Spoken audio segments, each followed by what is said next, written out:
Hey, what's up everybody, it's Dallas with Wonder How To, and today I'm going to show you how to change your oil from a beginner's perspective.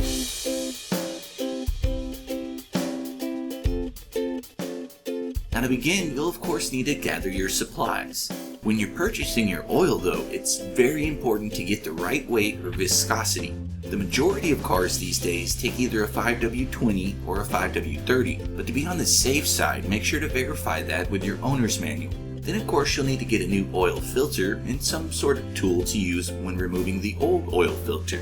For beginners, I'd recommend getting an oil filter cup, which can either be adjustable like the one you see here, or sized to fit your oil filter. Beyond that, you could use a band wrench or a set of filter pliers, which are the two other filter tools that you see here. But the most important tool of all is a properly sized combination wrench or box wrench for removing the oil drain plug. Do not use any adjustable pliers or crescent wrench to remove your oil plug. And if you can avoid it, it would be best not to use a ratchet and socket either.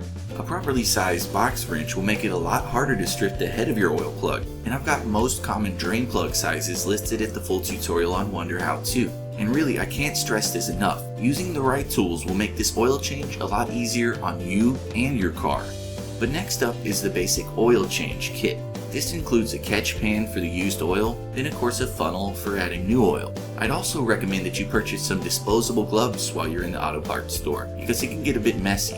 To help with the mess, you should also grab a roll of paper towels or a few clean shop rags. And if you want to be extra prepared, a flashlight can come in handy when you're underneath your car looking for the oil plug and filter. Then finally, you'll need something to use for getting your car up off the ground a little bit. Of course, you can use a jack and a set of jack stands, but if you don't have those already, I'd recommend buying a set of ramps. Ramps these days are made out of heavy-duty plastic, which means they don't cost an arm and a leg, and ramps are generally a bit safer than jacks in my opinion. So with your tools and materials all set up and ready to go, find a nice level surface, then get your car up off the ground. With ramps, make sure to position them directly in front of your wheels in a straight line, then drive up slowly, put your vehicle in park, and apply the parking brake. Next up, go ahead and pop your hood, then remove the oil cap. It's important that you do this first because you don't want to drain your oil only to find out later that you can't get the oil cap off. Then of course when you're done here, go ahead and insert your funnel to get the top half of your engine ready. From here, it's time to get underneath your car and locate the oil filter and drain plug. Many cars these days have a plastic skid plate or splash guard that covers the oil filter and drain plug, so you may have to remove that first. Then it can sometimes be a bit hard to distinguish the oil plug from the transmission plug, and you don't want to make the mistake of draining the wrong one. As a rule of thumb, the oil plug is almost always at the very bottom of your engine.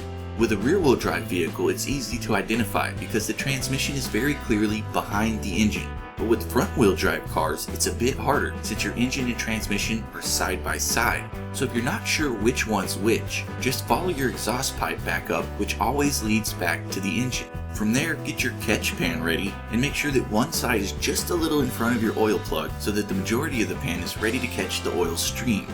Once you've identified the oil drain plug, place the box end of your wrench on the plug with the bend in the wrench going towards the oil pan rather than away from it.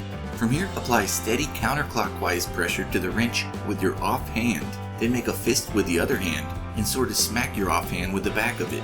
This will break the plug loose, and from here you can remove it the rest of the way by hand. When you're removing the oil plug, you don't want it to fall into the catch pan and get buried in old oil. So apply a bit of forward pressure with one finger while you're backing the plug out. Then when you reach the end of the threads, just pull the plug away. At this point, give your engine a good 5 or 10 minutes to fully drain, and if your oil plug comes with a washer, now would be a good time to replace it.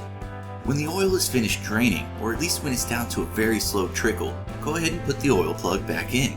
Again, this should go in by hand because you don't want to damage the drain pan threads. Then once you've got it screwed all the way in by hand, grab your box wrench and give it another quarter to a half turn.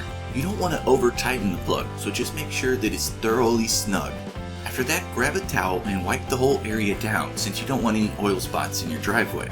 Next up, go ahead and reposition your catch pan directly underneath your oil filter. From here, if you're using filter pliers or a band wrench, make sure to grab the filter by its base. Otherwise, lock your filter cup onto the top of the oil filter, then apply steady and even force to the end of your ratchet. Once you feel the filter moving freely, go ahead and remove the filter cup, then do the rest by hand.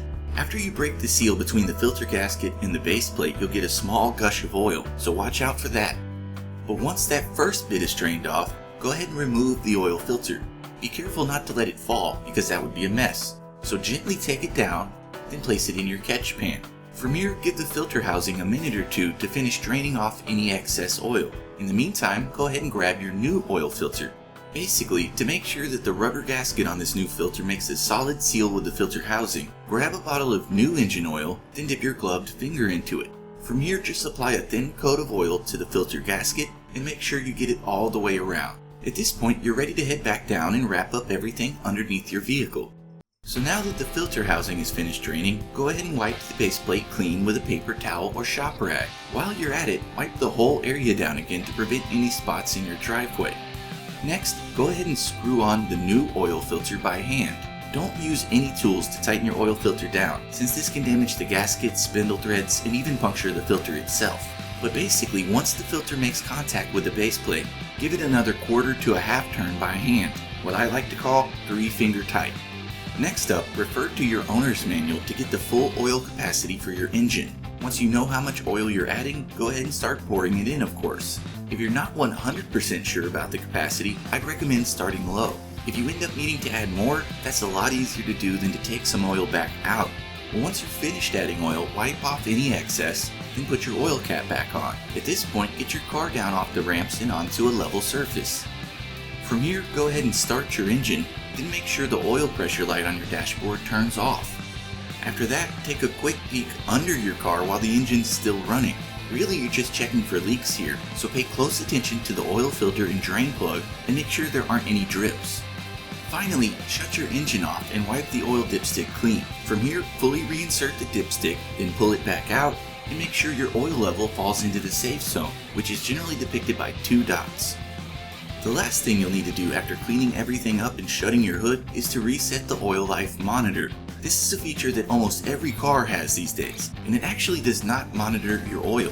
It's basically just a counter that needs to be reset after each oil change. But the process of resetting it varies greatly from car to car, so check your owner's manual for details. And speaking of details, I outlined this whole process with quite a few more specifics over the full tutorial, so be sure to check that out on Wonder How To. As always though, we'd appreciate it if you would like and comment on this video and subscribe to our channel. So we'll see you again next time folks, but until then, have a wonderful time.